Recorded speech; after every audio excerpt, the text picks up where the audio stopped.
consultant, and we've always been crunching numbers and talking to people who's to the left and right of me. So I thought, where do I find a better answer? So I asked my Alexa. I said, Alexa, tell me what's ideal healthcare system. Alexa thought for a while and said, sorry, I can understand. Then I thought Alexa was very much built for America, and I asked the second question. I asked, Alexa, who's Narendra Modi? And it took nearly 3 minutes for it to stop talking about that. So, interestingly, ideal is a word which no one understands, and it's so different to so many people, right? But what is it that we can take away from today? It's something which I'm really keen to see if I can get the best out of them. What you have, we start from Rohit. The genesis of life is birthing. The baby takes form through, and he actually focused extensively in that space. And for me, what's very exciting is I keep telling my wife, how do I understand you better? And Rohit's job is as complex as any of the men. He needs to understand women, their choices, and why do they go to a particular place to deliver. And then he needs to understand the future of their future, which is their child. So I think there's no better person than Rohit who can help us understand millennials, women, and child. So his playbook is very important for us to understand how can we build a better system with whatever he's cracked. And I can tell you one thing that he's built one of the best digital teams for himself, and of course for Cloudnine, that's and all of us envy, purely because his digital team makes decisions using data. So it's not about data and charts and graphs, they make decisions out of it. So I'm more curious to know that part of it as well. And then I have Dr. Mudit. Trust me, I don't think there will be any person in this country who have seen as many doctors as possible, as much as Dr. Mudit has seen. Right from doctors who are single specialty to specialty specialists, orthopedicians, neurologists, neurosurgeons, to cancer surgeons, to cardiologists. So in a way, what is really exciting about his career is he must have seen the entire cross-section of physician community. And I must tell you that Dr. Mudit, you've done a great job in keeping them away from taking administrative positions and managing the business, because the clinicians are good at their operating rooms and not essentially at the. And then of course, Suresh, Ramu is for me the next person to watch out for. What he's managing is a very, very serious problem, which is cancer. And trust me, unless you go through the experience of it, you really don't know the pain of experience. And he's taken up a very tall mandate, Cytecare as an institution. Says we want to do it the right way. And of course, if McDonald says it, it's very different to a cancer player saying it. It's so much of power that they need to, horsepower that they need to bring into the system. And there's so much of commitment that every employee needs to bring. And in fact, just to test it out whether he's saying it or he's doing it, I just spent a day with this place. And I really got a feel that the last unit of this team, which is the least unit of the team, what we call, is a nurse, technically. But she's the most powerful unit in the system. And I could see that highest power with a nurse in this unit. So that gives me a lot of confidence that the playbook that Cytecare is defining in terms of doing it the right way could be brought into our system. And Prashant, no better time than now, because earlier days I remember insurance and anything to do with finance and transactions was more linked to how much is the best rate that you can offer me at. So you would have a player, hospital A, which does 250 surgeries a month, and they would say, I command a premium, so give me a better rate. But this is a different age altogether. This is an age where outcomes are becoming more important, like you rightly brought it out. So he's in that hot seat to transform the way the payer model actually works. Dr.Shubnum, of course, all of us know, and phenomenal woman in terms of what she carries herself, the skill sets, the openness to learn and the openness to speak. And this is something which is very integral to any health system. Before I move on to, of course, Rohit, who's starting a day by picking life, I just want to set a context here that please let's do one thing. let's stay away from deciding which country should we mimic. And there is no health system in any country which is perfect. Let's trust me that. America spends about $9,000 per Homo sapien, their citizen, per year. And if I got $9,000 and I went to Narendra Modi, I would say, why don't you give a 30-40 site to every citizen of this country? Similarly, the so-called best health systems in the world, which is, of course, France and Sweden, Norway, they've done a great job in half the money that America spends, so about $4,000. And they have the best outcomes as well, and they are well equipped. So one of the dipsticks that we say is if your country is well equipped with equipments, then you're great. So you can screen people. So they are good. But they are spending $4,000. So then I go to Modi ji and ask for a 20 by 30 site instead.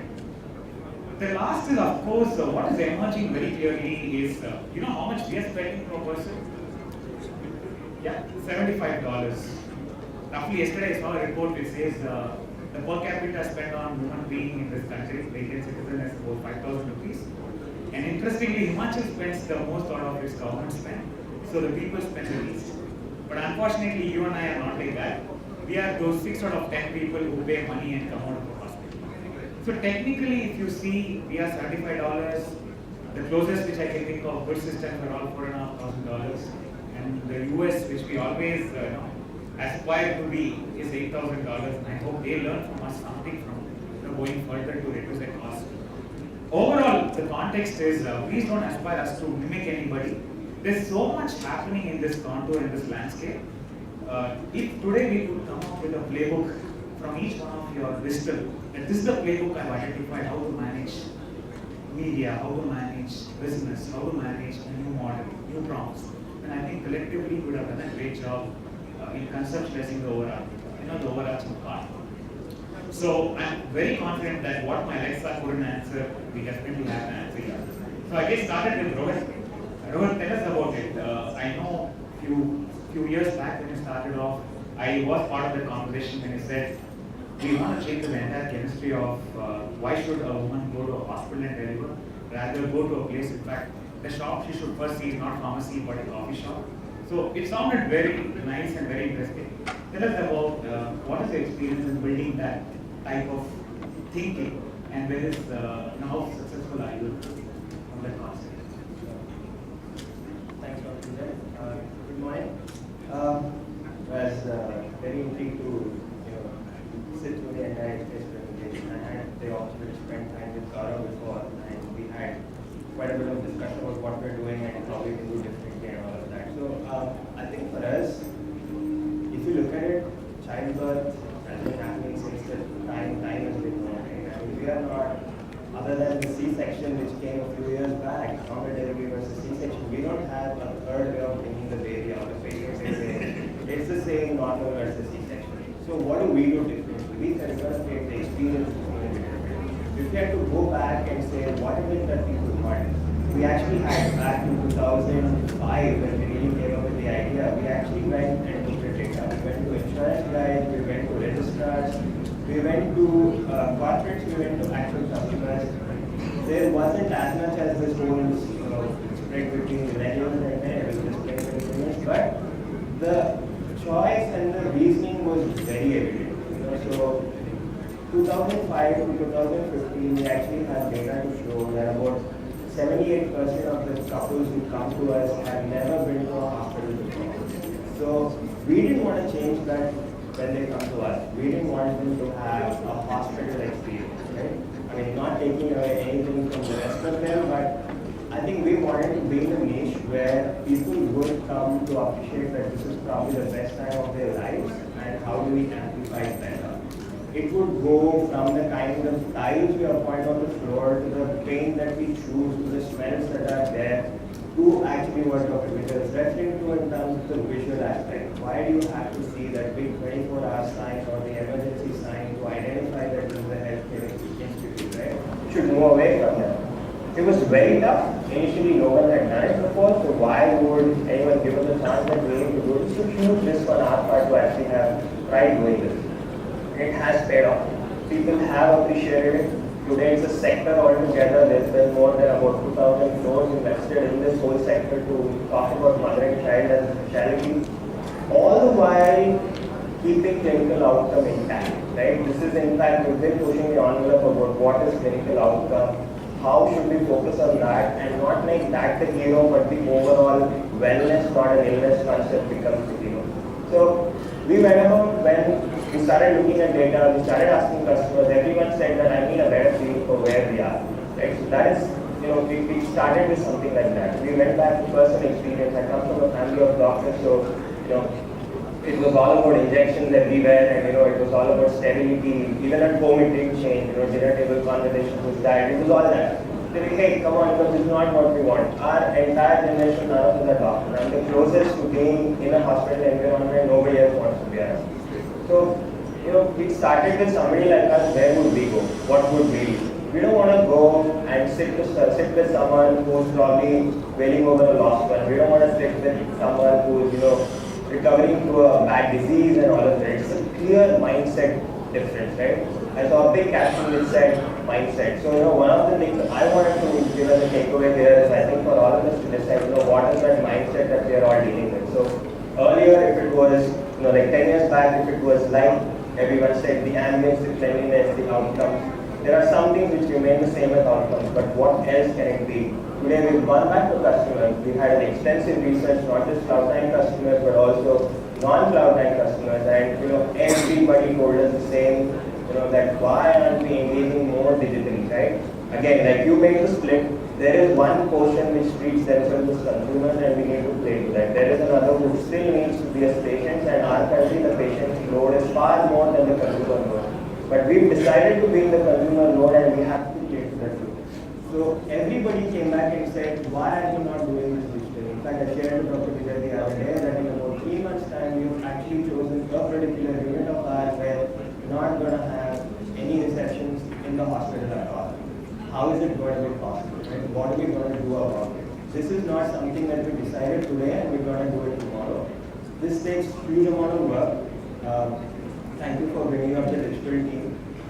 We spent about 2 years now to actually set up what is called as a system of records about how this information can be received, digested and then reacted to what the customer wants. So we actually done extensive work. Infrastructure is probably the last part of it, but getting this right is what is important. So for me, I think mindset, transparency and all of this from a payer, provider to actually the recovery part of it, if we can able to wedge all of this together, I think we would have done a wonderful job. So we are still at our baby steps in terms of figuring this out, but I think so now we deliver over 1,000 babies a month, so there's huge potential that we have in ourselves, that there's a lot of them other than the baby screaming, there's a lot of other screaming which happens, so we have to filter that out and hopefully we'll get there. Thanks so much for that. I think mindset and transparency and nothing can beat it. So mindset just to say how good we are. The moment we smell bad air is when we think of moving. So the moment when we remember crashing into bed is when we feel about patient experience. So as interestingly, the community, it's even the human community is very much experience driven. So it's very seasonal. So air becomes an important element now purely because you smell the bad. And I think most of us are not capturing the mindset and evidence. In fact, the data point says that 65% of diseases which are affecting mankind is linked to human behavior. So if you can handle that, it's purely behavior. You can manage this manifesting very related. Now, after that wonderful piece, we're going into the next person, Dr. Mudit. I've always been curious to understand, like they say, you build a house big by brick. You've seen hospital sector build bed by bed, right from the days we started off till the day where you are. And each bed is something you see in the complexity of it. So tell us, what has changed over these years in this industry? Just to add to what Rohit said, I think I want to take a lead from Bali and Gaurav. I think wonderful conversation started off. There's something which is very, very interesting with the Indian healthcare system. When you're the whole context here, we're discussing devising more, I would say, one of the most nearest to the perfect kind of system. I think what one needs to be aware of is the kind of challenges which the healthcare sector works. Knowing by the, since you know that more or less in the private healthcare sector in India, which has been working almost past 25 to 30 years. That's where the private healthcare sector took over. Prior to that, in the 1970s, it was more or less the public healthcare sector in India, which used to be about 65% dominated and 65 to 70%. The ratios got reversed around 1990s onwards, where 70% of the private healthcare sector was providing majority of the healthcare in comparison to what was happening earlier.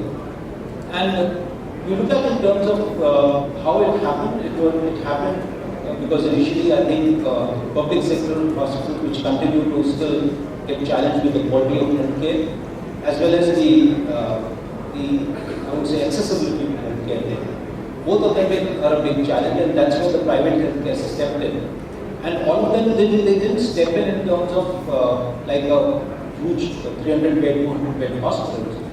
The whole initiative of the private healthcare setting up in India started with these small nursing homes, 25-50-bed hospitals.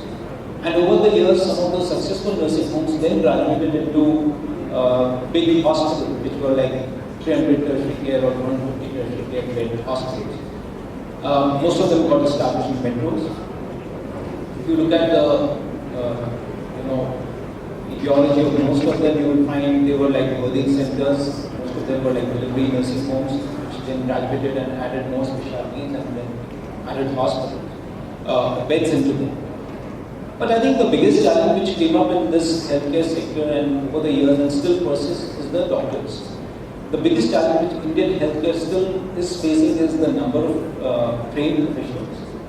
We are somewhere around 7 per 10,000. Requirement would be about 15 doctors per 10,000 of population. And that 7 per 10,000 persists. If I look at the number of nurses, if I look at the number of beds, we are somewhere about 15 per 10,000. The requirements from the WHO or the advice is somewhere around 25 per 10,000 for both nurses and beds. Incidentally, if you look at then go to metros, which is where most of this work happens, and where we have been working for past 15-20 years, we realize that we are, in fact, excess of beds, excess of doctors, excess of nurses. And that's where what I realize is that over the years, the Indian healthcare, when it looks at a more broader perspective, we have not evolved much. In terms of the statistics, we remain at the same levels. But in terms of the cost of healthcare, it has gone up in a huge amount. Because the reason is the competency is limited. Today, the doctor who's operating in Bangalore, and I want to start up another hospital here, which is happening. If you look at the number of beds ratios, in India, it is somewhere about 15 per 10,000. If you look at a city like Bangalore and Mumbai, it will be 32 per 10,000. Which is far more higher than a WHO recommendation or as per the recommendations of the global averages or the Indian averages. You go to Hyderabad, it is 36 per 10,000. And you go to Delhi, it's about 30-32 per 1,000. So what I'm 10,000. So what I'm trying to say is that, but you move 20 or 30 kilometers away from Bangalore, Hyderabad or Bombay, you are back to 15 per 10,000. So there's a huge disparity in terms of the availability and accessibility of clinical facilities. In terms of competence, when I'm setting up a hospital, what happens currently? India is not producing the doctors at the required run rate. As a result of which, I'm going to go and maybe look and talk to the existing pool of doctors, and I'm going to acquire their practice. When I'm going to acquire their practice, I'm just doing a multiplier effect. The doctor who was giving a certain practice at a certain price in a certain X hospital, if I'm going to acquire him, I'm going to pay him 2X for the same practice. Or there is a limit beyond which I cannot stretch the doctor. I cannot ask him to go and work 36 hours because there are only 24 hours. So what I'm doing is over the time, I'm just acquiring a practice, I'm increasing the cost of the healthcare. And that cost of healthcare is invariably being passed down to the private healthcare sector. In the private healthcare sector, we are passing it on to the consumer or the patient, whatever way you want to address it.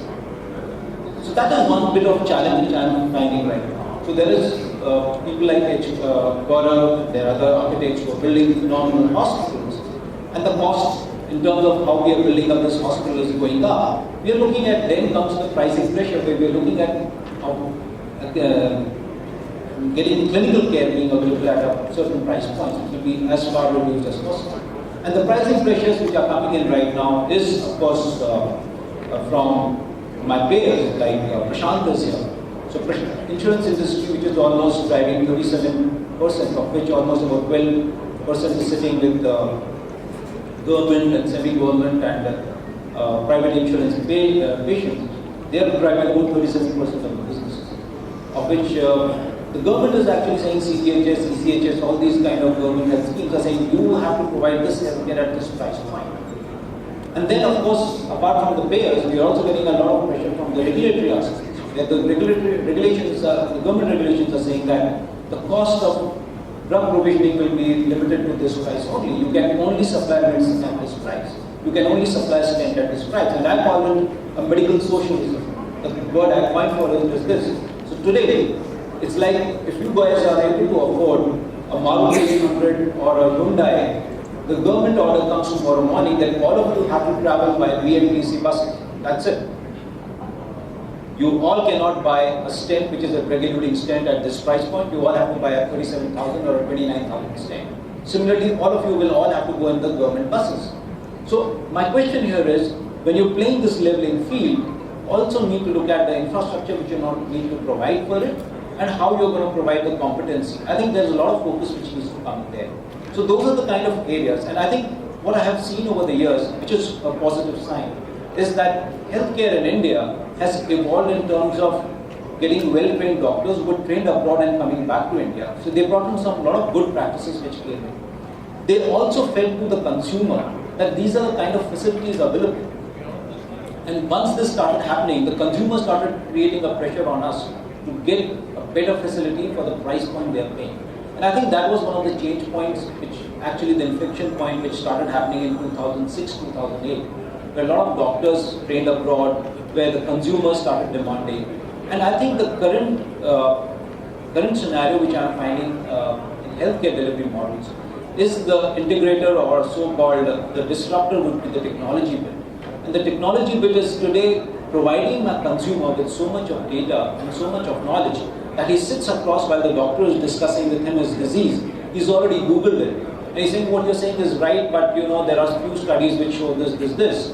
And now the doctor is scratching his head because he cannot go around playing the same fiddle again and again. He needs to update himself and upgrade himself. Same thing is happening where, as a service provider, I'm being questioned multiple times upon the service, the quality of service, my outcomes, and I think that's one of the most important players which technology is building in. Technology is also bridging the gap between the skill sets which we are facing in terms of clinicians today. I think if you look at telemedicine, which was there 15 years ago introduced in India, and whenever I talk, they say it's not very successful. But I think we arrived slightly early. Today, there are patients, there are viable models where telemedicine within India is playing a great role. Even among our hospitals, I'm finding the use of EICU in a great way. Because again, there's a limited set of competency and I cannot replicate it a lot. So what I'm doing is I'm going around with a set of critical care consultants and they're managing more than 60, 70 ICUs or with various kind of smaller subunits, a hub and spoke model. And that brings me to my hub and spoke model, which we worked in oncology, where we were talking about how we were providing oncology services into tier 2 and tier 3 towns. And where we were looking at creating a bandwidth where we did platforms, where we can't put technologists everywhere because we can't afford it. A, B, the technologist himself was not ready to go to a tier 2 or a tier 3 town. So what we are doing is we are putting up maybe IMRT, a basic 3D CRT or an IMRT machines there, which will be a phase, I think like an encore or a basic kind of facility. And when I'm putting these linacs over there, my images are being taken by a CT scan. They are being scanned and then through the satellite linkages, I'm getting all the images being pulled to a central station which is based out of Bangalore. My treatment planning system, all my medical technologies puts together, they plan, and then images are sent back next day morning before when the patient arrives. His whole treatment is planned there along with his scans, and the treatment can start there itself in tier 2 town. So when you have such limited amount of competency sitting, we have been looking at innovative models which is coming through technology. And I think that's where technology has become one of the biggest integrator in terms of healthcare services, people call it disruptor, but I think it's more of an integrator in these kinds of things. So I think that's the whole canvas which I have seen change from, say, past 15, 20 years. Thanks so much. I think one of the very important point that I could pick up there was, it's also an observation I also have, which is the ones who had the 30 beds over years ended up making the 300 beds. In fact, day in and day out, we have promoters of hospitals meeting us for consulting engagement. We have investors talking to us. Each time they talk about, if it's a group which has done 500 bed hospital, then they come back and say this time the group is aspiring for a 1,000 bed hospital. And someone who's done 1,000 bed hospital, they come back and say now we have a new aspiration, which is 1,500 bed. And each time I would think, isn't it a dream of what we go through? I started off my life buying a 1 3-bedroom house, and then a 2-bedroom, then a 3-bedroom, and I aspired for a 4th bedroom. Isn't it as simple as the addition of rooms? And if it was as simple as that, then Rupali wouldn't have, you wouldn't have existed, right? The complexity comes there, and it goes back to one analogy which I have in my mind, which is linked to math. And by the way, I'm very poor at math. In a way, healthcare I see would go through 3 phases. One is addition, then multiplication, then division. And I'll explain why. Addition is all about what Dr. Mudit said, that can we add more beds? Can we add more doctors? Can we add more infrastructure? And that is going to a point where it will not give you an incremental benefit. It's just about managing the bare minimum requirement. So when someone aspires to have a 100-bed hospital, that's fine. That's an additional aspiration. The next one is multiplication. And I want to go, I'm glad that Suresh and Ramu sitting next to me and I will talk about multiplication. Once you add your beds and once you have a critical mass, then the next question is what next? And the what next is all about how do we bring different benefits to the same end customer. So digital is all about force multiplier. What you could do with, as one-on-one interaction, you can do it with 100 kids, 100 people in the population, right? So for me, the multiplication phase is the second phase of any organization, an organized healthcare. And when I look at Cytecare and the way Suresh is navigating it, I'm looking at it as there's this promise that I want to do it the right way. And what is he doing as a force multiplier? What is he doing to ensure that every person who walks in feels that I'm being treated the right way? And that's where I really want Suresh to help us out in debugging that person. Thank you very much. Okay. I think compassion by what Rohit mentioned and what Mudit mentioned, I'm looking forward to Prashant and Shubnum. I think the starting point, when we can call that person consumer, customer, guest, patient, whatever. But I think the point is really you're putting that person at the center and then framing everything around that person. I think that should be the starting point. For us it is largely patient because we're dealing with cancer, or cancers as I like to call it, because people have typically decided that cancer is just one disease. It's a large number of different, disparate, completely different diseases, which I think we need to begin to understand as our starting point. That our customers sometimes, or our patients sometimes, even our doctors sometimes, I think, believe that it is just one disease and it's okay. It is hugely different, whether it is a lymphoma or a sarcoma or something related with the brain versus something related with the breast or something related with oncology, or orthopedic or pediatrics. So it's a hugely different set of diseases that you're dealing with.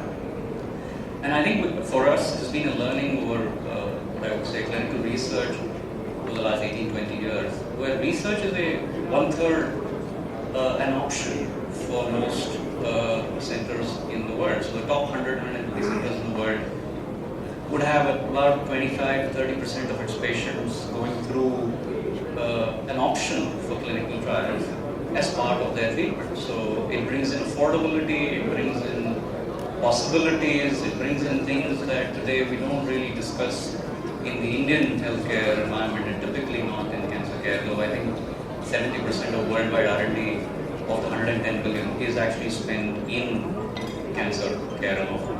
So I think that's, and we get to that because you have to begin with the patient and say, why are we trying to do this? So I like that in the presentation earlier, said, why are we trying to do this? Do we want to create yet another hospital on Yelahanka or Airport Road, or do we want to do something that is really making a difference? And I think that to me is the largest question every single day.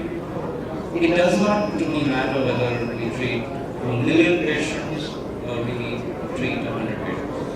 I think that is a function of ability to multiply and scale versus the fundamental premise of what we're trying to do with that one single patient comes in. I think we've taken a step to say, for us, every patient, it doesn't matter whether it is because there are 1 million patients, we ought to do it differently. To say, a patient is a patient, it doesn't matter whether it's an international patient, it doesn't matter if it comes from a village with lower expectations, a patient is a patient. Their needs are different, their expectations are different, their socio-economic, psychological, emotional, spiritual, all needs are different. Yet, behind that color of the skin, below that surface, they are humans. So their genetic predispositions may be different, and we need to understand all of that. But the fact remains that we have got to give better clinical outcomes for that person working. I think, yeah, it's rocky. I think the idea really is about bringing about affordability. And what does it mean to be affordable? And I would like us to think a moment about it, because cancer is a chronic disease. It's not sufficient to treat at one time, it typically comes back, or you've got to take care of it. A large number of cancers now are actually curable, and yet you need to be on the watch so that it doesn't come again, or if it comes back, you need to look at it. The United States.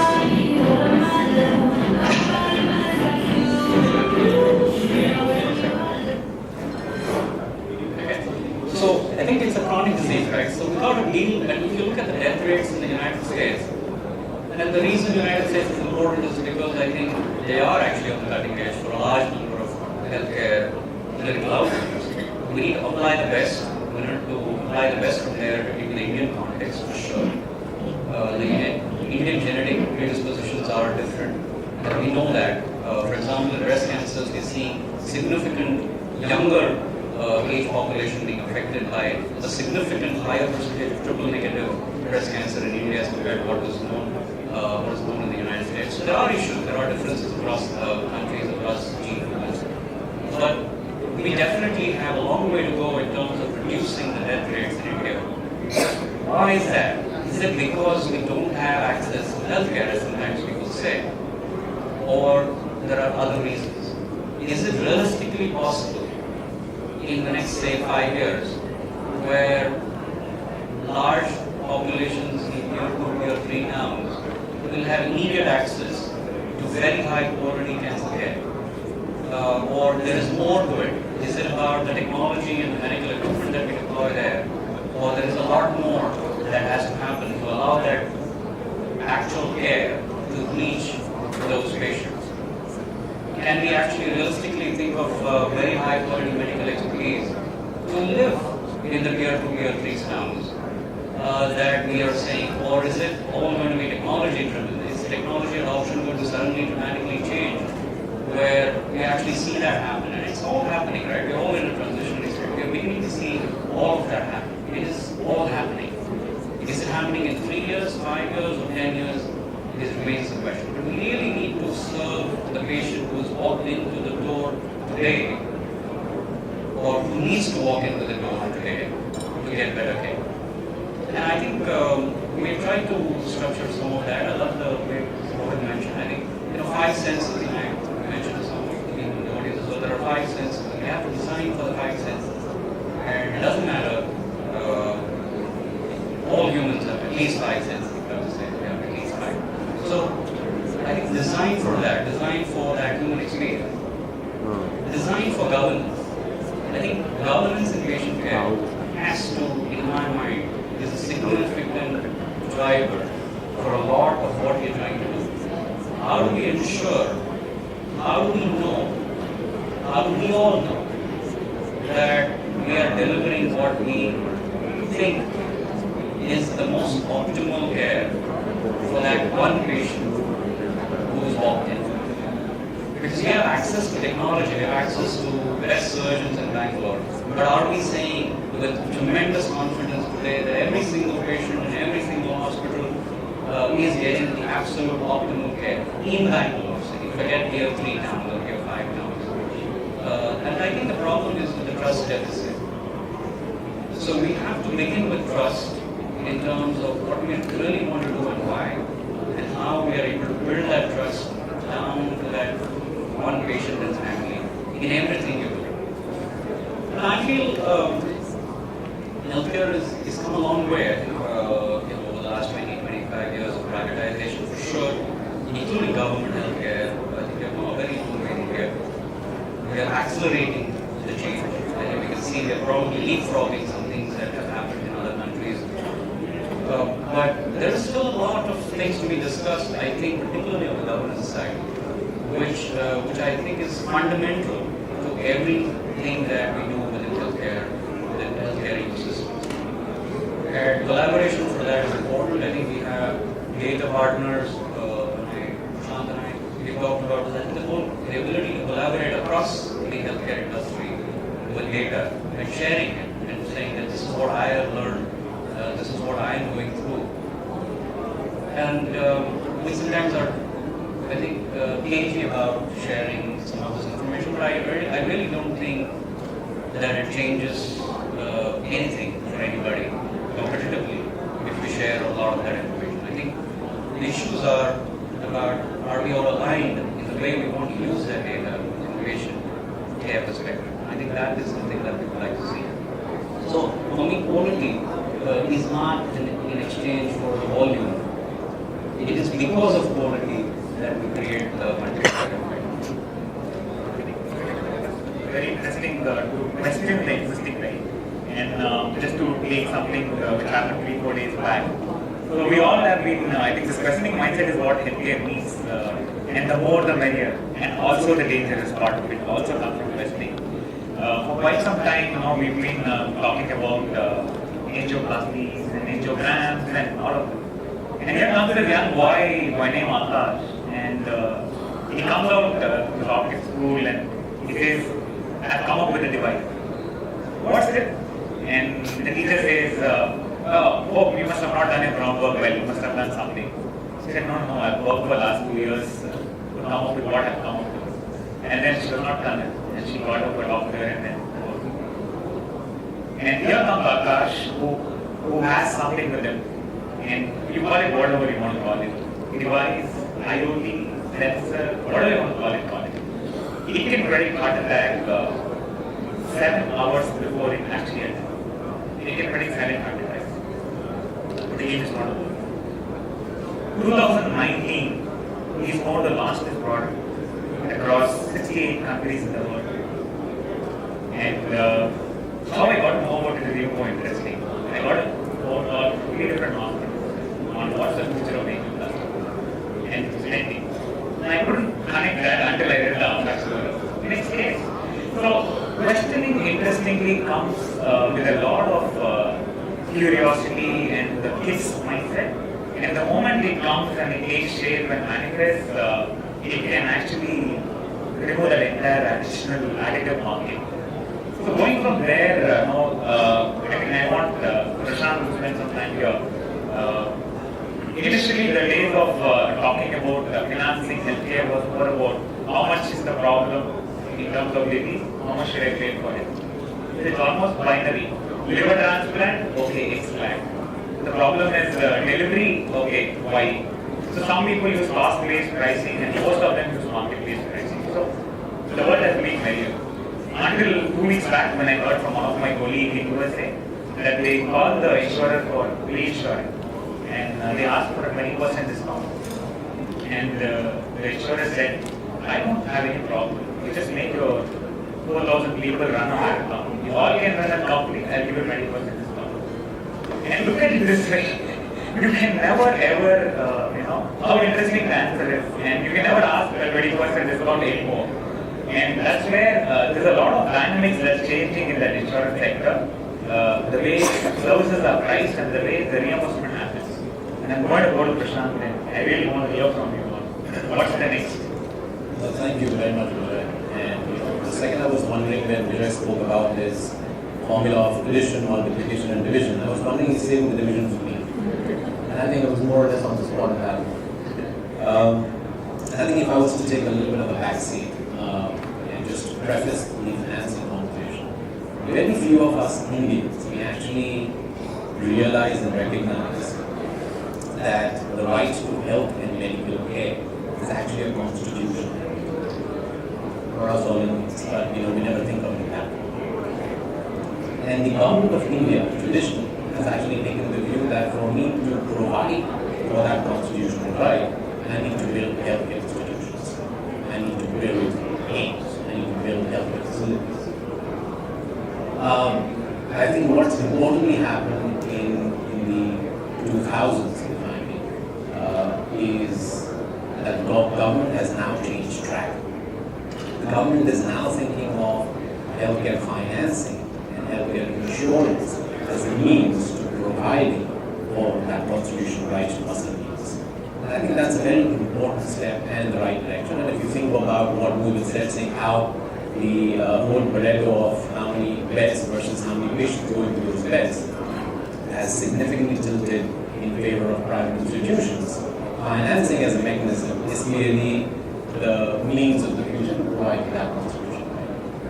Let me give you some interesting numbers. We spoke about $75 and 5,000 rupees, but we as Indians, our per capita income is about 100,000 rupees annually. And even today, many of these you consider an angioplasty, a PPCA, a knee replacement.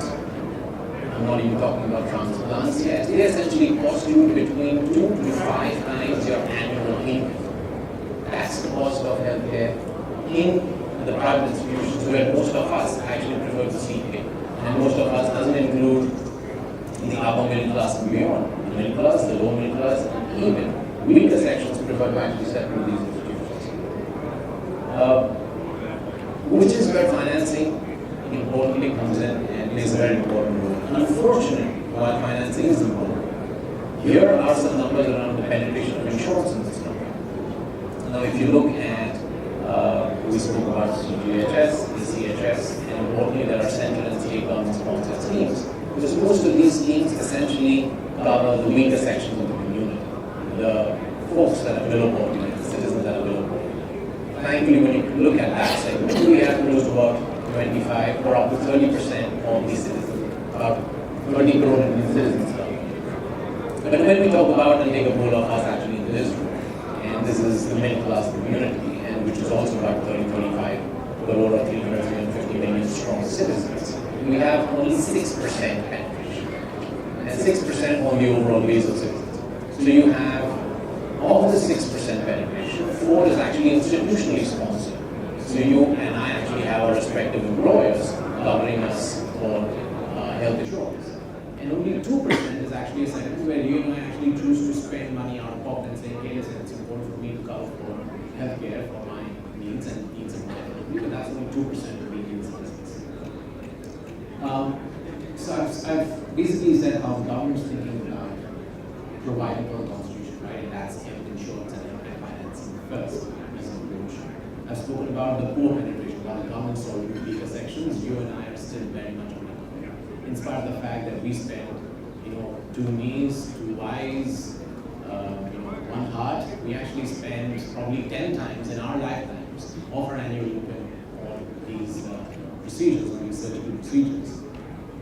And which is when I actually think of my role, as a payer role, financier role. And when I think of actually transparency and technology and data, I'm actually not thinking of technology in the form of the humongous investments, which thankfully I don't have to make on medical technology, all of which will be inside the hospital. I don't have to spend on CTs, on satellite imagery and whatnot. I think of technology as an ability to build an interchange, which delivers to my members and to the citizens at large an ability to make an informed healthcare decision. And that's where I actually spend most of my time, energies, and money on. And that is around me as an intermediary, not acting as one, but actually stepping back and saying, let the consumer interact directly with the provider. Now, I'll tell you what the fundamental challenge, at least in an ecosystem like ours, is. While we talk about data, I'll tell you the way the communication between payers and providers in this country happens. It is mostly, unfortunately, very archaic, very changing. If someone needs to get hospitalized, now, if I was to take a step back, unfortunately, every planned admission in this country is treated as an emergency admission. Basically, everyone wants to get a C-section done, which is very much a planned procedure, at least a normal delivery is a C-section. You walk into the hospital and then call, the payer saying, hey, listen, I'm already at the hospital. Can you actually take over my pre-authorization and allow me to seek insured care at this hospital? And that unfortunately happens in most of the admissions, in spite of the fact that 8 out of 10, 9 out of 10 are planned. When that happens, my ability as a payer to be able to, crunch the lots of data points that the hospital throws at me, to be able to decipher and make sense, does it all make sense, that if this is the right cause that I need to pay for or not, is crunched down to now a 45-minute timeline, because that's the only consumer end expectation that my member essentially has, saying your time starts now. It's part of the fact that I had planned 3 months in advance to go to a Cloudnine and get a boarding done, but I will tell you 30 minutes, only 30 minutes before why I need to get admitted. And that's part one of the problem. Part two of the problem is the way in which the data actually flows back to me. Most of my provider partners, or at least forget Medi as an example, because we've done some fancy work that I told you about. But this ecosystem at large essentially leans on providers to send either faxes or emails with scanned PDFs of 10 going to 100 pages, which we're supposed to decipher in a span of 45 minutes to an hour. And which is when you step back and talk about informed healthcare decision making and ability to step back and let the consumer talk to the provider is a problem statement in itself, in which Einstein would have said, let me first spend 55 minutes of the hour trying to figure out, say, listen, what is the real problem statement? Is it informed decision making? Yes, but how do I actually traverse that journey? Every single bill. So today, for example, as a payer and as an intermediary, I enter no more than 10 line items on the final discharge bill, and I'm trying to make an assessment of what's the right expenditure. So the data journey, and I think the fault lies at our end as payers and clients ourselves, because we never went to Mudit, we never went to Prashant, we never went to Ramu or Rohit and saying, hey, listen, you've got these fancy hospital information systems. You actually, for every bill, have 1,000 line items.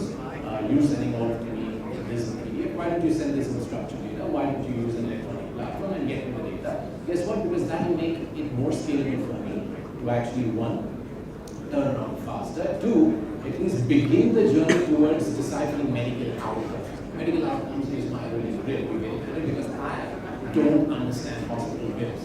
I'd be very candid in saying that, because if I'm actually looking at 10 summary line items on a discharge bill, for me to actually understand what's happening inside the hospital is very, very presumptuous, right? It surely is. So my journey will essentially start saying, I lean on the partners on my left and on my right, saying, please give me access to some of this emulgating, which milligram of which medicine, which day, which gloves, which investigation, what reports. Can you now start sending it to me in structured data? Are they willing? They absolutely are. Have we ever asked them? We have only begun. And as that comes in, that's when my ability, Vijay, to be able to say, hey, listen, now let's talk about medical outcomes. When I'm talking about informed decision making, can I now tell my consumer, saying, hey, listen, you can go to hospital XYZ. This is the historical evidence on medical outcomes. These have been deciphered on a set of filters that are the equivalent of GAAP and generally accepted practices. We are generally accepted medical practices. We don't know about that. And if I was to then overlay the consumer side or the social side, saying this is what your peers in your community, in your corporate, in your locality, and this has been your experience on outcomes as well as patient experience. Now that's real informed decision making. right? But for that, the fundamental beginning has to be saying, has to start where we stop thinking of healthcare as being overtly complex.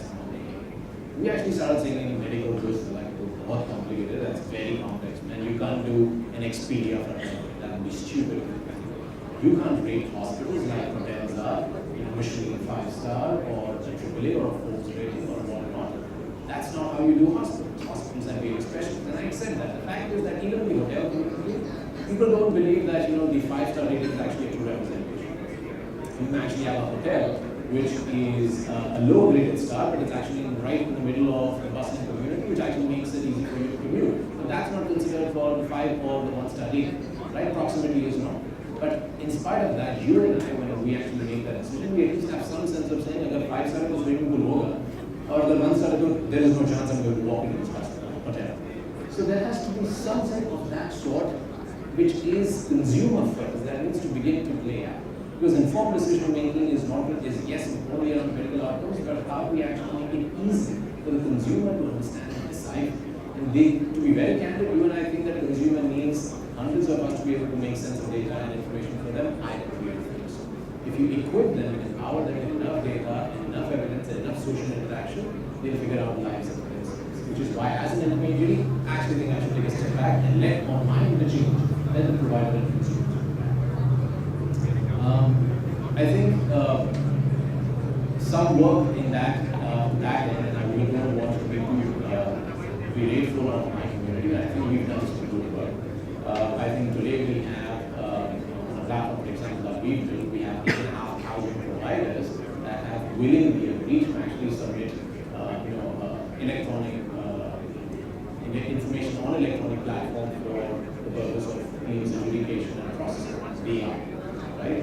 And the uptake has been very high, and it is not necessarily restricted to the metros and tier 1s. I actually have someone in Medina using it, I have someone in Guwahati using it, and there has been a significant uptake because they're all willing and receptive to change. Why? Because saying, if this will allow me as a hospital to make sure my patient gets an authorization fast, if I can turn around my beds fast, if I can actually plan my life ahead, I'm actually more than happy to support these development exercises.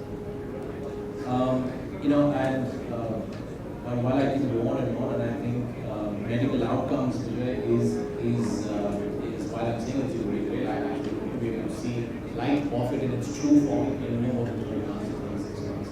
But I think the journey is around the support that we would need with the community at large in as you invest heavily in medical technology, please do invest in integrating with your partners and allowing a seamless flow of data and information for us to be able to help you in turn,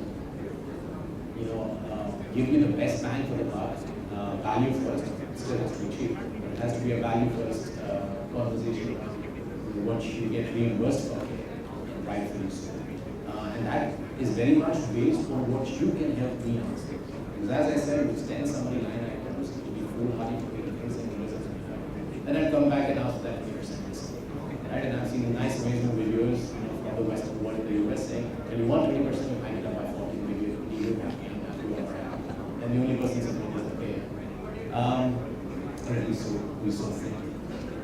So I don't know if that, if that addresses what you were asking for Vijay, and that still qualifies as the division part of the formula. But that's my summary take from a payer perspective, because that is the only representation that we have on this board. I thought I'll take a few more minutes and talk to you about the payer perspective. So I'm glad that fills my addition, multiplication, and division, and luckily I don't like subtraction. So interestingly, I was just something stuck on my head, and I was just wondering what it's talking about. That imagine the room, the registration room may not be a registration room going further. Interestingly, can you tell me an association between, I'm just going to call you the name of the company, and tell me what you're associated with, what you think the company is associated with. And let me start from this company. Just take 2 companies and let's Samsung. What do you understand of Samsung? Any take? What is Samsung? Technology. Electronics. Okay. Burj Khalifa. Yeah. Burj Khalifa. Burj Khalifa. That's the point. Yeah. Innovation. Okay. University. How many of you would agree if I said Samsung has 3 medical centers, hospitals in South Korea, and they manage about 2,000 odd beds overall, and they are as good as an Apollo hospital is. How many of you ever knew that Samsung runs its own set of hospitals? Wonderful. How many of you know that Amazon is not going to be an internet company? It's going to be something else. How many of you know what it is going to be in 2025? Even they don't know what they're going to do. I like that. So one of them said that in 2030 they would be a healthcare provider. And why? Of course, someone did a back of the envelope calculation to say how many Prime subscribers that Amazon has, and that could possibly swell to about 500 million. And they're talking about wellness services to the Prime subscribers. And they're reaching your home through many ways. So in a way, they can manage your wellness much better than someone calling up and saying you need wellness services. So look at it this way, that the game is changing radically. But having said that, I've reserved the most important aspect for the last, and Dr. Shubnum comes here. No matter what you play, you may play a cricket match with the soccer team, or you may play a soccer match with the golf team, doesn't matter. Those things look fancy and different. The game is all about a very serious case of patients come to the hospital to run away from here. So the sanctum sanctorum of any healthcare delivery service is providing the clinical care to the highest competency, so that you're able to deliver the fastest possible care and get the patient out as fast as possible. I'm sure none of us like to be in a hospital, right? You don't book, although hospitals have rooms, and when you don't get hotel rooms, you don't book hospital rooms. You literally book hospital only if you desperately need to book. To that extent, the desire to come out faster is heavily linked to clinical outcomes, and clinical outcomes are heavily linked to clinicians. And let's not take that away from all these innovations that surround us. If all these innovations can help that clinical outcomes get better, then I think we are game for it. But if it can't, then that becomes another technology or another. So we are less excited about artificial intelligence or blockchain if it doesn't make any use to that patient. So going to Dr. Shubnum, you've been a very cautious optimist on several grounds in terms of acceptance of you. But having said that, I think one thing very clearly, you are a very careful chooser of what needs to be brought into this hospital or healthcare system that can maximize value to the patient. And you've been very selective on what will not be. And I think that's a very interesting view lens that you wear. And that's a very important lens as well. Because we can get carried away with many things surrounding us, but we can never get carried away by what the patient needs. We'll be happy to hear your views on that portion of the most critical part of this release. Thank you, Vijay. Thank you for having me here. So if I heard you correctly, and I just extrapolated with the country as a whole, and perhaps there is merit in saying that it is extrapolated to the country as a whole, it actually affects the world and answers the yes and no that I mentioned earlier. So what you have, and I think this analogy which I heard at a conference recently puts it very well. If you look at healthcare, whatever is discussed here today is like you are discussing a point in a zone. The universe is a zone, India is a zone, the world is a zone, but you all are all fixated on a point, right? And what is that point? It comes with a premise that the patient stroke consumer is literate, knows his or her rights, is informed, partially informed to a certain extent, and there is an ability of empowerment of using basic services. I'm not saying the whole 9 yards. As you all know, in India, 70% of internet usage is the mobile phone, unlike the rest of the world. But there is, of the recent past, a certain amount of empowerment thanks to this mobile phone. But that is not India. To address what Mudit said, and others have briefly touched upon, about, whether you spoke about CGHS or whether you spoke about insurance, when you look at care as a trust deficit, last purge of what the NHS should do, NICE has been the only institution which has been left in its entirety in its movie. And what does it do? It addresses your needs. It tells you what kind of outcomes you need. It addresses your needs. What is the clinical guideline? For any particular procedure, I can give you 137 guidelines. All 6 of us or 7 of us and all the people in this room will do an appendectomy differently. Right? But the appropriateness of that technology, whether that particular drug should be given.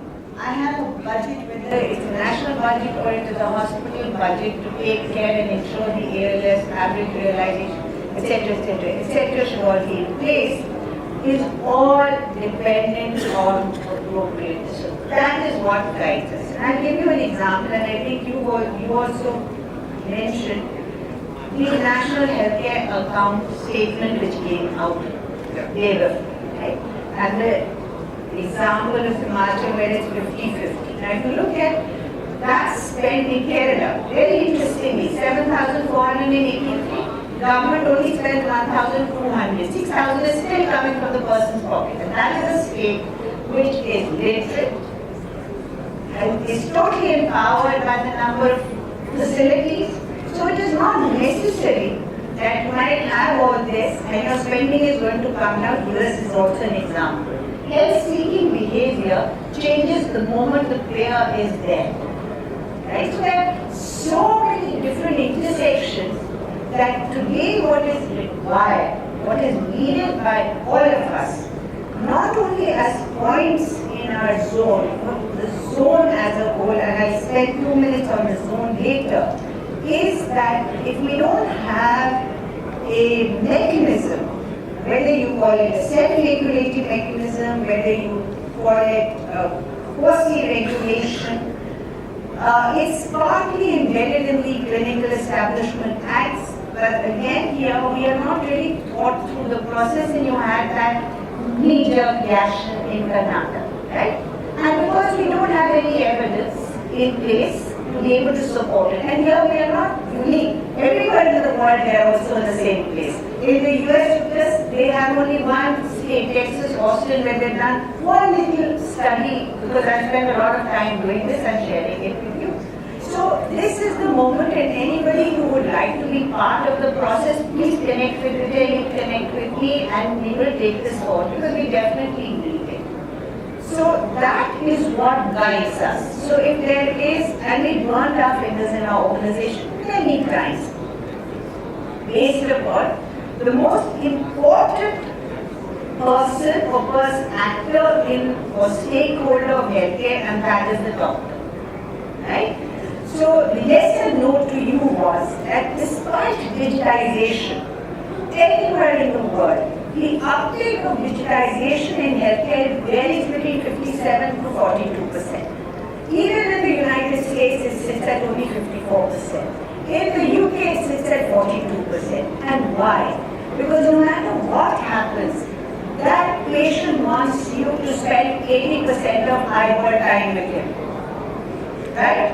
So you will have digitization in spaces where you will turn out reams of data which you may not be able to digest, you may not be able to get any sensible answer from it. As you know, Cisco came out with this study which said that out of all in the Internet of Things and interventions, only 20% actually have meaning, 80% fall by the wayside, right? So we must all be cognizant that all of these will add to costs. This again was a huge learning. It's a humongous amount of work, money on IT. But when it got translated on the ground, there was something where people could not be replaced. And this is not only India, anyway. NHS today, with the exit of Brexit, is reeling under the fact that they're going to lose 20% of their workforce and are scrambling around India. Now, why are we in our zone, which can help us leapfrog and as a country be in front? We have an inherent problem that we don't have workforce. Right? So when you talk about digitization, you talk about technology, you want to bring in operational efficiency, you want to bring down the headcount, you want to bring down transparency, right? And headcount is a huge amount, especially in the service-driven industry. So here you don't have the people, thanks to all our regulations as well as various different factors. So if we were able to service and use technology in select areas, leverage and address the needs of the zone. And the zone for us is where 70% of our population lives, and that's the bugbearer for the country as a whole. So if we are pushed down on prices, why? Because the 70% cannot afford it. The health insurance plans are not mapped out properly because there's no data to make it happen. So it's anecdotal, intuitive, gut feeling, whatever. You package it and you give the product. Then you have overutilization, right? And all the 9 yards of it. So if we were to use select pieces, like what we did with Niti Aayog and ICUs, which Karnataka has now rolled out, Haryana rolled out the program, which you all are now talking about with EICU. This was done by the industry for Niti Aayog. We will have to be selective, and there comes the game for architecture. You will have to look at having institutions. I don't know how many of you saw this sitcom MASH, yes? And where you had, that is what you need for India. You need an enabled kind of hospital infrastructure, which can plug the pods, go to inaccessible areas. You're going to have disasters, natural disasters, all kinds of things. Needs are going to change immensely. If you don't inbuild it, take it to technology. Yeah? Other industries like food, they have it. They have storage units come up overnight. We will have to think of things like that. So it's not only mobile units, etc. How do you use this? ASHA workers, please don't at any point think that they are not equipped to use technology. It's amazing. I spend a lot of my time in rural India and in schools in remote parts where we teach children, because we firmly believe that if you have to change behavior, you have to change with children. So we train them to be general duty assistants as well as they finish their schooling, right? And so we see this happen here. The ASHA worker goes to each pregnant mother, tells them they are anemic. But look at where we fall. She'll say you're anemic, here is this medicine, government is giving it to you for free, please use it. The mother-in-law says no. You know, last time you took this medicine, you unfortunately had an abortion and it was all because of this iron tablet. So the power of communication is also very important and culturally will change from person to person and place to place. And I'd just like to share some things which have come out recently, again thanks to the NHA, which is interesting for me to leave with all of you. When people are bashing us on pricing and costing of services and say stents are expensive, this is expensive, etc. Very interesting data. 39% of the spend has been on pharmacy, 20% by government, 21% in the private sector.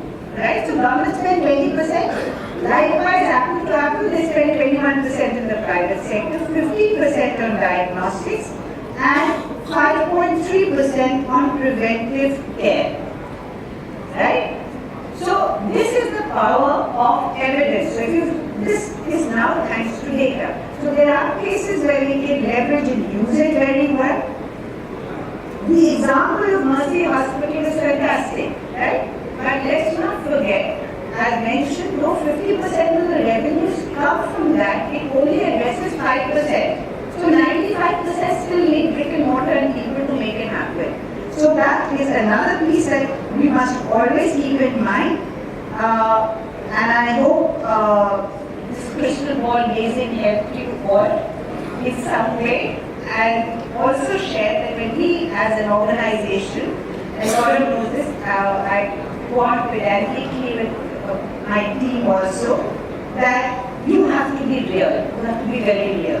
So when we expanded, everybody said, why don't you go to the south, why don't you go to the north, and we'd be dragged by the chairman, and our answer was very simple, we go where the Shatabdi train goes.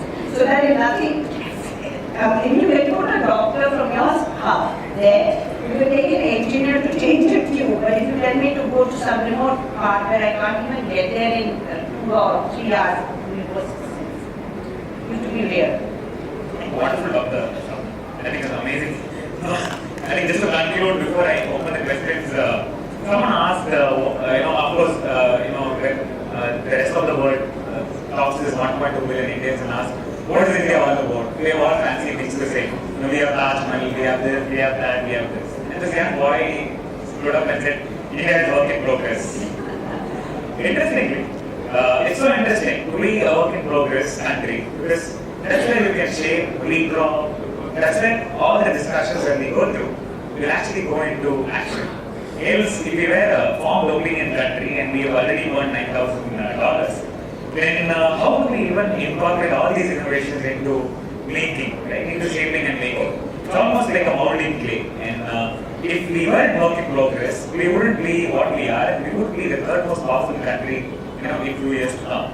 And just to close it, I think the interesting part of today is if you had to visualize the future and the ideal state, then every piece of this accounts to making that happen. And I'm sure, Rohit, you created burning as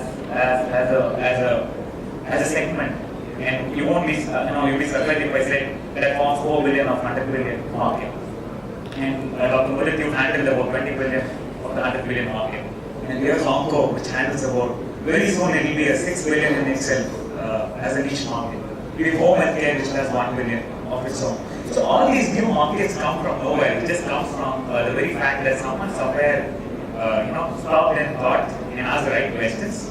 And that goes back to Steve Jobs who said, if you can carry those thoughts very well, then you got something out. And I'm just hoping that audience over here, in fact, including me, we're excited to see how best we can connect these dots. And maybe I can take on a few questions for our panel from here.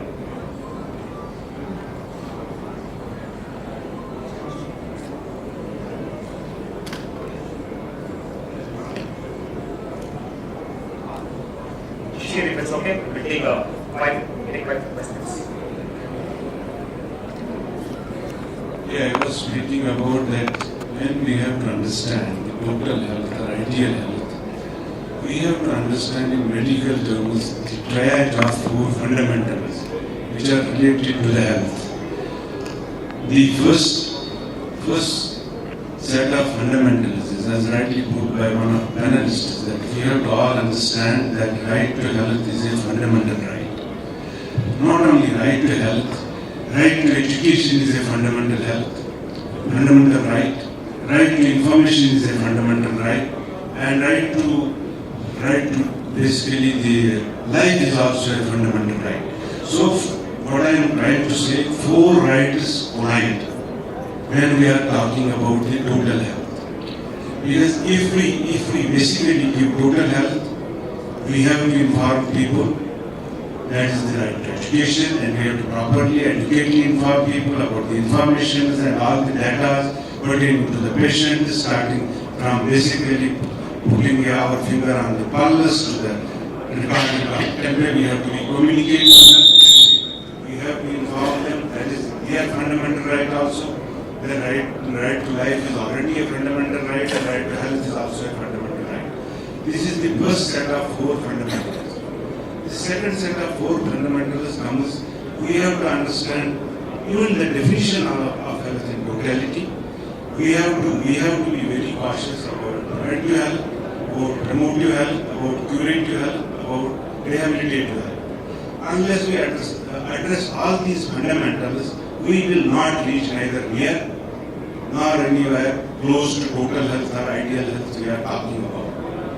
Then the third set of 4 fundamentals comes that we have to also understand, apart from this, basically the community participation is of paramount importance, the multi-sectoral approach is of paramount importance. Again, the appropriate technologies we are talking, that is also of paramount importance. And also that along with all these, we have to also address the sensitivities of the people. I told you earlier in my question that health, basically understanding different communities, different regions, different countries, different states. Ideal can be different. Totally ideal. It doesn't basically somebody fixes a blueprint in America or England or somewhere in Delhi. It will hold good for every state, no, every country, no, it doesn't hold good that way. So I have put these triage of 12 fundamentals. Unless we understand these 12 fundamentals, and along with that, this fourth one was in this third tier, it was the equity and the accessibility. See, all these fundamentals have been addressed way back in 1978 in Alma-Ata conference, when it was declared that multi-sectoral collaboration, then appropriate technology, then also this, what we are talking of equity, what we are talking of community participation, all these have been outlined there. But all these private health players also ready. Yesterday I just gave you a model. If somebody can think a model, I was working as project director in Government of India. We were discussing about the Red Ribbon Express. Till that, a lot of IC activities had been done, AIDS control program and all that. But when Red Ribbon Express basically, the concept came, believe me, as a consensus project director, it has revolutionized that IC campaign. Why? Because we have reached it, we have come out of the ivory towers of these cozy 5-star hotels, and we have come out and we have reached to the rural area. At least if not all, to vast majority of rural areas, we just made visibility of that program there. What I mean to say that even the private health players, governments are doing, it started in the government, I don't know when will that day come. We started pregnancy tracking in NRHM. Pregnancy tracking right from the day of marriage. Asha has the duty that right from the day of marriage, they have to track pregnancy. And they have to put on a tracker, which is on data available to every state. Sir, with due respect, can you ask the question briefly, sir? With all due respect. I was giving them basically a model. They could understand how much important it is and how much heart-provoking it is. Thank you. And since we are very short of time, we will take the last question there. And I would request you to keep your question as brief as possible. Yeah, I have this question to our panelists. We were talking about the gap, technology and the implementation at ground level. One technology simplicity, which Madam was saying, 80% does not reach the people. The gap which technology is talking about is a high-tech technology, but the ground level technology, what is required for data analysis and then putting into place is something very simple, which caters to the clinical flow at the ground level. How many technologists who are building this technology actually understand the ground level flow of what is required to integrate all the sections of the hospital, not only in the hospital, at PHCs, at every level, and then make it simpler to use that technology rather than going about cloud and high-tech technology. It's like an iPhone with many features, but you use it only for SMSs, WhatsApp, and telephone. So this is the food for thought, which we said, integration of all the data across the hospital, integration of data, simple data, is something that India or every other hospital or any other hospital in the world is the requirement of the day if you want this to actually work.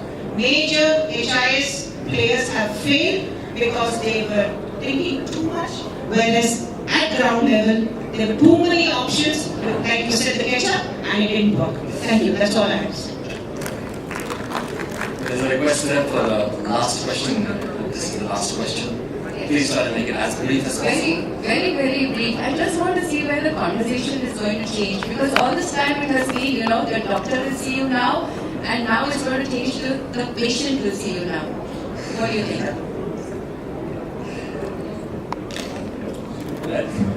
And who wants to respond to that? Yeah. Just a couple. So, I think yes, it will be the patient will see you now, but what I would suggest is that in terms of the patient will see which doctor and when. Right. So, and the doctor will decide which shot he is going to give to which patient also. So believe me, it will be a very dynamic environment where the patient and the doctor both have to come to a confluencing platform to decide who's going to meet whom. And going by the current modalities of payment and the modality of interactions, I think it will be something like what you find in first come, first first basis, and what price point you're going to achieve, and which consultation or the technically complex level you're going to reach in those. So it will be based on a very different kind of permutation combination methodology. The patient will see you now. Sounds like the title of an Agatha Christie novel. It's the title of Eric Topol's book. Yes, sir. It's the title of Eric Topol's book. Yes. To tell you frankly, I might be slightly different, taking a conversation away from some of my panel members. If you really look at technology, I think the game changer will be technology, which will be mainly driven through genomic-based studies, which is mainly coming through targeted drug therapies. And a lot of changes will happen because if you look at the way technology has progressed, what she was showing on the Reader's Digest book, what you will see and what I'm seeing right now, one is the generation which is coming is techno-savvy, and like what the usage was, which 38 or 42% was being quoted. The newer generation is far more savvy, one. Secondly, the changes which we are expecting will be happening. The blockchain fabrics, which will be the precursors to your databases, accessibility across. That will be the one thing which will be actually driving the whole force. And the most important thing which will be the we have been reading singularity aspect, and that is Kurzweil's singularity model. And if you look at that, I think we are already there. What you showed in Reader's Digest was far more different because you have not yet visualized that aspect. But in my lifetime, what I'm seeing with my phones is the way I'm progressing. The singularity is what I'm looking at as a fast approaching, where people are not only looking at genetics, targeted therapies, but also a single life form which is now transgressing into moving machines. So it's a very different ball game which I don't want to go into right now, but that's the whole healthcare.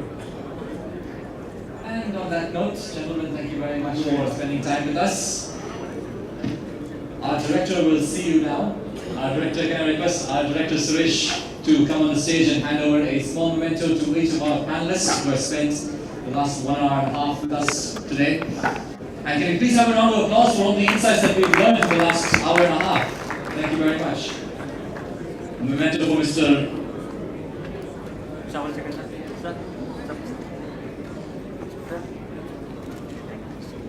Memento for Dr. Vijay.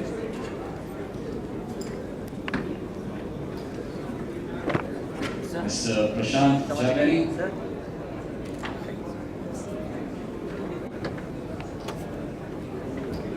Of course, Mr. Suresh, Ramu.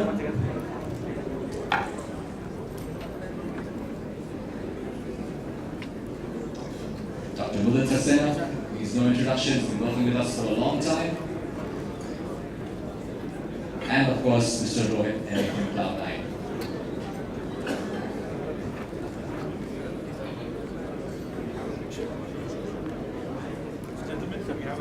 Please come on. Sir, please.